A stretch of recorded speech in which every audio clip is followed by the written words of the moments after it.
Hello दोस्तों, आप सभी का हमारे चैनल सरकारी नौकरी में स्वागत है। दोस्तों, आज हम इस वीडियो में बात करेंगे 8वें वेतन आयोग को लेकर के।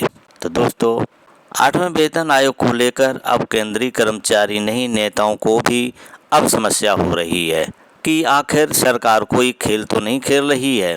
इसलिए 5 बड़े सवाल ऐसे पूछे जो कि चुभ गए होंगे उनको, और जवाब देते उनसे बना नहीं।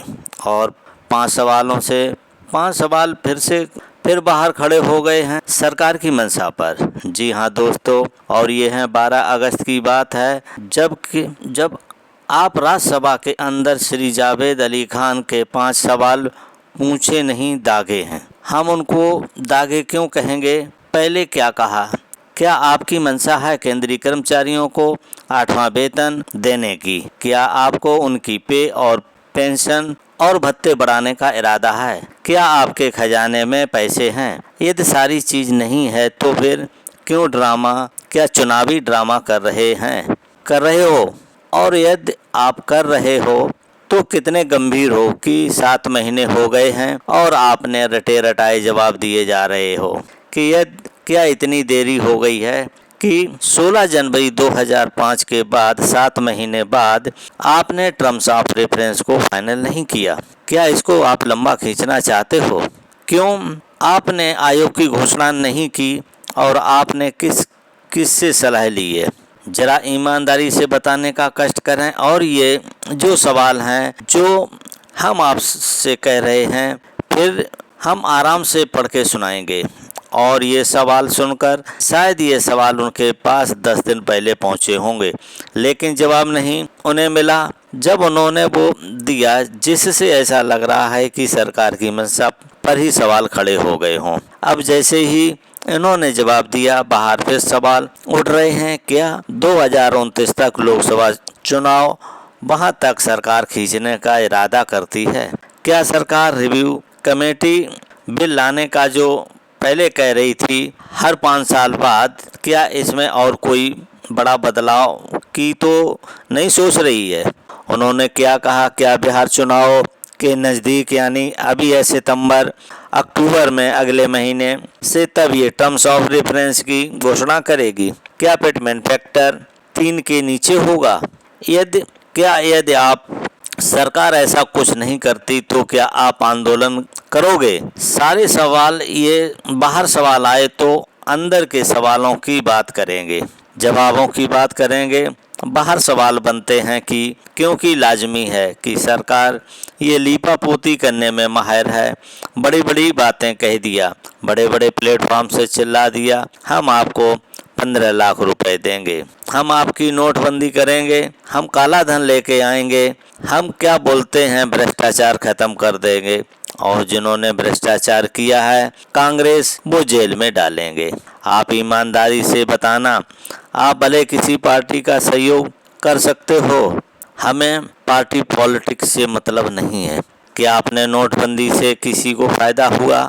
सरकार ने बोला कि हमने नोटबंदी करके ये काम किया, आज तक चुप बैठी है। काला धन लाने की बात कर रही थी, सरकार से पूछने पर मिर्ची लगती है। क्या काला धन लेके आई और उससे 4 गुना ज़्यादा हो गया? स्विस बैंक की रिपोर्ट है, 4 गुना ज़्यादा पैसा और है, कुछ नहीं कर पाई। कांग्रेस ने 2G 3G घोटाला किए, सबको जेल में डाल रही थी, किसी को जेल में डाला? सबको पार्टी में मिला लिया। ये राजनेताओं की बात है। सेना की बात करें, अग्निवीर योजना लागू कर दी। कभी कहा कि दिल सीना तान के हम अग्निवीर योजना लागू की है, इसमें देश में सेना भी खुश है, चलो सेना ही खुश हो जाती, बाकी पार्टियां विरोध करती हैं, अलग बात है। कोई हुआ भ्रष्टाचार खत्म हुआ? आप देखिए, एक एक सिपाही पर करोड़ों रुपए निकल रहे हैं। आप रेवेन्यू कहीं भी चले जाइए, आप बताइए तो हम कैसे माने? और इन्होंने सीधा सीधा कहा कि ये सरकार केंद्रीय कर्मचारियों के पे ऑफ पेंशन पर डाका डालने वाली है, जैसा कि इनके ऊपर भी हम स्टेटमेंट दिखाएंगे। अब हम आपको आधार तय कर दिया है। अब आते हैं सीधे सदन की ओर। राज्यसभा के अंदर मंगलवार 12 अगस्त को सवाल नंबर 2642 पर श्री जावेद अली खान हम आपका शुक्रिया अदा करते हैं कि आपने ये सवाल पूछे और वित्त मंत्री से पूछा कि निर्मला सीतारमण जी इसके बारे में बताएं। साथ में ये भी कह रहे हैं कि ये टैक्स का भी शगुफा है, इसके अंदर भी कुछ न कुछ लोचा निकलेगा। 8वें वेतन आयोग के संबंध में केंद्र सरकार के मंत्रालय विभागों सहित प्रमुख हितधारकों से आपके पास क्या क्या रिपोर्ट्स और कब कब कौन कौन सी तिथियों में आपने मांगे थे वो आ गए हैं कि नहीं, उनका ब्यौरा क्या है, उपयुक्त मंत्रालय विभाग से प्राप्त प्रतिक्रियाओं का ब्यौरा और किन किन तिथियों को, मतलब आप किस किस डेट में कहां से आपको कंसोलिडेट डिमांड आई है।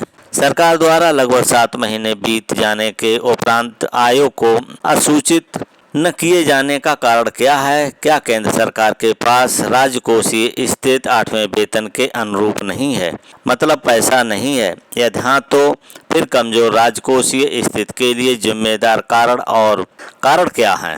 आयोग को कब तक अधिसूचित किया जाएगा?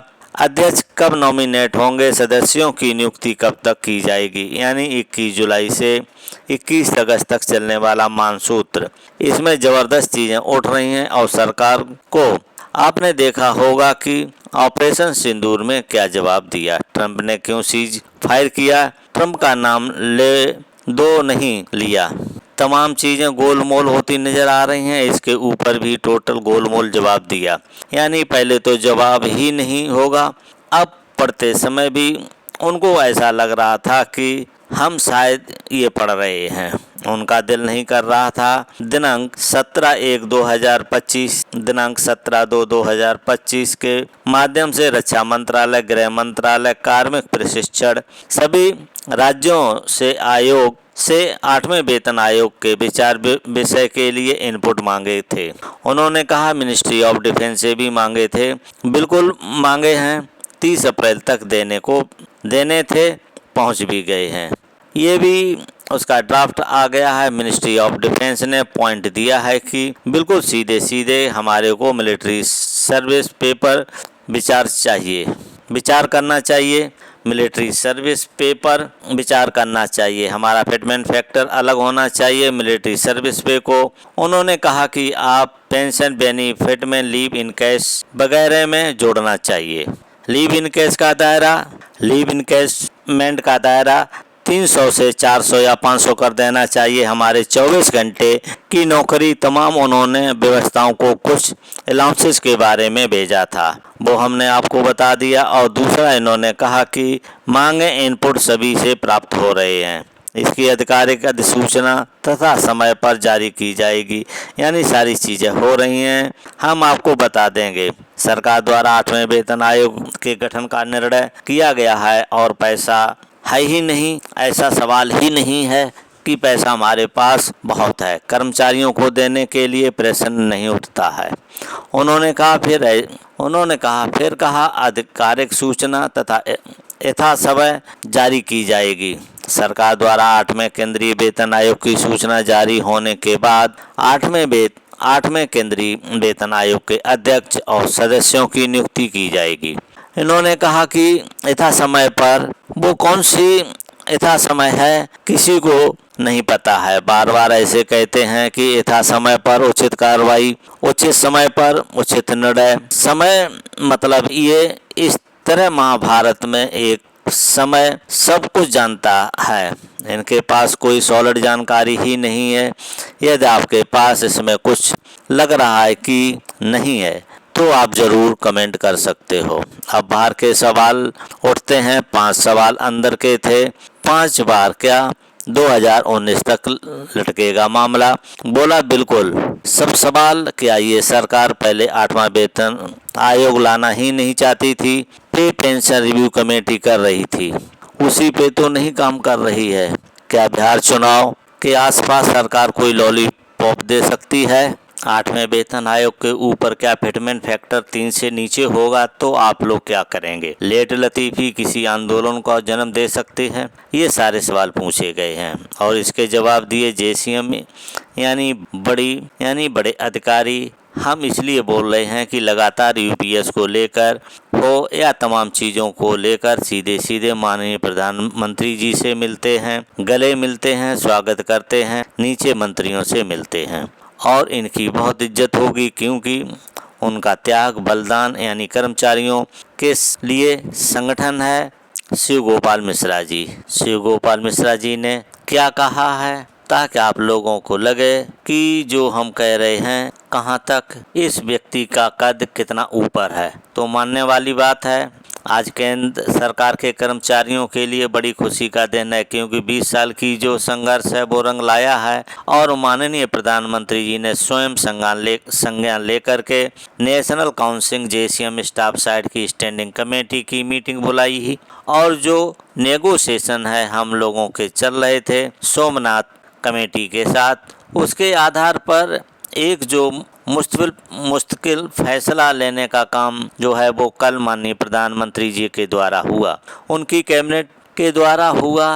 तो हम इसके लिए प्रधानमंत्री जी को बहुत धन्यवाद देना चाहता हूं। भारत सरकार को भी बहुत धन्यवाद देना चाहता हूं, जो सोमनाथन जी हैं, जो अभी कैबिनेट सेक्रेटरी होने वाले हैं, लेकिन उनकी कमेटी को भी मैं बहुत धन्यवाद देना चाहता हूं। तो कल कैबिनेट के अप्रूवल दिया है, उसमें जो हमारी मांग थी सबसे बड़ी कि हमें सैलरी का 50% और उसके ऊपर महंगाई राहत चाहिए, तो वो फैसला जो है वो कैबिनेट ने करने का काम किया है। 12 महीने के औसत वेतन के आधार पर जो भी बेसिक पे बनेगी उसका आधा पैसा जो है वो अब रिटायरमेंट के समय पेंशन के रूप में मिलेगा और डीएनएस रिलीफ भी मिलने का काम होगा। दूसरी जो मांग थी कि हम लोगों की फैमिली पेंशन की, उसमें भी सकारात्मक फैसला सरकार ने लिया है। अब वो कह रहे हैं कि हमने और कैबिनेट सचिव सबसे बात करते हैं, तो अब इनके मन की बात यानी इन्होंने सब जगह घूमते तो इनके दिमाग में कुछ होगा, तो शायद सही होगा या सबसे ज़्यादा रिलायबल होगा, पूरा सही नहीं होगा। तो उन्होंने कहा कि दिल्ली की घोषणा दिल्ली चुनाव के समय घोषणा हुई, बिहार चुनाव में टर्म्स ऑफ रेफरेंस की घोषणा हो जाएगी। उत्तर प्रदेश का चुनाव 2027 में, इसमें 2027 के आखिर तक रिपोर्ट यानी सर्वे की रिपोर्ट सरकार के पास जाएगी और 2029 में लोकसभा चुनाव, तो 28 में इसके गोलगप्पे बनेंगे और 29 तक पहुंचेगा। ये सवाल पूछा उन्होंने बोला कुछ भी हो सकता है, लेकिन सरकार लेट लतीफ़ी नहीं करेगी। सरकार जानती है कि बहुत सारी चीज़ें सोशल मीडिया पर चल रही हैं और सरकार भी अलर्ट है। ये बात उन्होंने कही। क्या हर 5 साल बाद वेतन आयोग, उन्होंने कहा हाँ, सरकार की बिल्कुल मंशा थी। जैसे बैंक है, पब्लिक सेक्टर में है, उसमें बेज रिव्यू होता है, उसी प्रकार से सरकार के पास पहले ऐसा था। उन्होंने अपना काम किया, लेकिन सरकार ने शायद सोचा, फिर बाद में अपना मन बदला और 8वां वेतन आयोग की घोषणा की। तो ये हर 5 साल बाद अगली बार से हो सकता है, इस तरीके से हो जाए। बिहार चुनाव नज़दीक आने के बाद नोटिफिकेशन, क्या राजनीतिक फ़ायदा उठाती है सरकार? उन्होंने बिल्कुल, कोई भी गवर्नमेंट है पॉलिटिकल एडवांटेज लेती है राजनीति में, तो ये होता ही है, पर सरकार को ऐसा नहीं करना चाहिए। सरकार को कर्मचारियों के हितों की बात रखनी चाहिए। और उन्होंने कहा कि हो सकता है कि बिहार चुनाव के आसपास आपको अधिसूचना यानी गवर्नमेंट नोटिफिकेशन और टर्म्स ऑफ रेफरेंस फाइनल हो जाएं। उन्होंने कहा कि वेतन फिटमेंट फैक्टर यदि कम रहता है तो आप क्या करोगे? बोला नहीं, इस बार ऐसा नहीं हम होने देंगे। हमने पहले से ही कमर कसी है, क्योंकि हमने मुख्य तथ्य उनके सामने रखे हैं जो कि वाजिब है और इस हिसाब से टर्म्स ऑफ रेफरेंस बन जाएगा। वहाँ बनने के बाद एक बार फिर हम इंतज़ार करेंगे, फिर हम सरकार के पीछे पड़ेंगे। पहले टर्म्स ऑफ रेफरेंस फाइनल होने दीजिए, फिटमेंट फैक्टर जो भी होगा वो बाद में जरूर होगा, अच्छा होगा। ये बड़े कॉन्फिडेंस और दावे के साथ कह रहे हैं। उन्होंने क्या कहा, कोई लेट लतीफ़ी किसी भी आंदोलन को जन्म दे सकती है। बोला बिल्कुल, हमारे धैर्य हमारा टूट रहा है। तमाम तरीके की इस तरह के अंदर भ्रामक चीज़ें निकल कर आ रही हैं। जैसे ही उन्होंने कहा कि इसको लाभ मिलेगा नहीं मिलेगा, या तमाम ऐसी चीज़ें हैं जो फाइनेंशियल रिपोर्ट, बहुत सारी एजेंसी इस तरीके से फिटमेंट फैक्टर की बातें करती हैं तो आवश्यक है टर्म्स ऑफ रेफरेंस फाइनल हो जाएगा। हमारी बातें उन्होंने कंसीडर की हैं, उससे हमें पहले से ही भरोसा हो जाएगा कि ये बात अब बनेगी और नहीं। वो हमें इग्नोर करते हैं तो हम इसके पीछे पड़ेंगे, उन्होंने सीधा सीधा कहा। तो दोस्तों ये कहा कि संभवतः क्या हो सकता है, उन्होंने संभव कहा है कि सरकार 2027 तक इसको खींचेगी, इसमें कोई दो राह नहीं है और सरकार अपने एडवांटेज के साथ काम करेगी। और केंद्रीय कर्मचारियों को सरकार पिछले 10 साल से इग्नोर करती आई है। उन्होंने कहा क्योंकि उन्हें पेंशन और पे देने में थोड़ा सा कहीं न कहीं, लेकिन इस बार चुनाव में झटका मिला है। 400 पार का जो झटका था, केंद्रीय कर्मचारियों के जो बैलेट पेपर पहले आते हैं यानी कि वहाँ गिने जाते हैं और उनको पता चल जाता है। सबसे पहले दूर दराज इलाकों में सेना है, पैरामिलिट्री फोर्स है, जब गिनती हुई तो सरकार को झटके लग रहे थे। इस बार सरकार ने टैक्स माफी तमाम चीज़ों को लेकर केंद्रीय कर्मचारियों के नाम लेना शुरू किया। तो सरकार से उम्मीद आप कितनी कर सकते हो? सरकार बाजीगर है, जादूगर है और जनता इनोसेंट है। और क्या क्या निकल के आएगा ये अलग की बात है, लेकिन ऊपर तो दोस्तों ये जानकारी आपको देनी थी। ये जानकारी कैसी लगी आप हमें कमेंट में ज़रूर बताइए। यदि वीडियो अच्छा लगा हो तो लाइक करके अधिक से अधिक शेयर कर दीजिए। यदि आप पहली बार इस चैनल को देख रहे हैं तो इस चैनल को सब्सक्राइब जरूर करें। सब्सक्राइब करने के बाद घंटी वाले निशान को दबा करके ऑल पर सेट कर दीजिए, जिससे हमारे आने वाली हर अपडेट आपको सबसे पहले मिल सके। तो दोस्तों इस वीडियो को देखने के लिए थैंक यू फॉर वॉचिंग।